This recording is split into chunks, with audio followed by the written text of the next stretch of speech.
Қайырлы күн, құрметті кітапхана оқырмандары.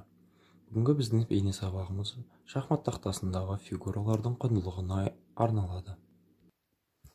Шахмат тақтасындағы фигуралар өзіндік ерекше жүрісімен ғана ерекшеленбей, сонымен қатар өзіндік құнымен де ерекшеленеді. Шахмат тақтасындағы фигуралардың құнын білудің бізге қандай қажеті бар? Яғни, ойын кезінде ауысу жүрген кезде, яғни размен, біз фигурамыздың ол фигурамен ауысуға лайық па, лайық емес па, яғни сол фигураның құны сәйкес келуіне қарай ауысатын боламыз.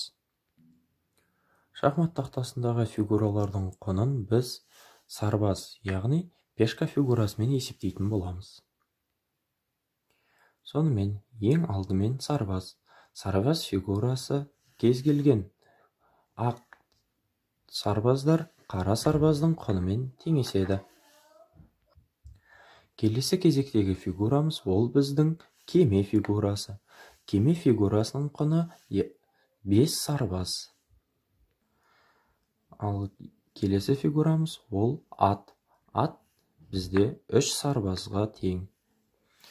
Сонымен қоса қатар алғанда піл фигурасы да 3 сарбазға теңеледі. Ойын кезінде ат және піл фигуралары жеңіл фигуралар болып саналады. Келесі кезектегі фигурамыз ол уәзір, яғни ферзь. Бұл шахмат тақтасындағы ең мықты фигура болғандықтан, оның құны 9 сарбазға теңеледі.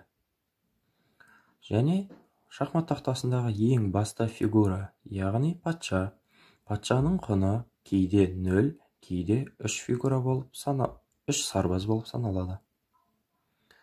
Патшалық фигура тек ойын соңында белсенді фигураға айналады, сондықтан кейде 0 сарбазға теңеледі.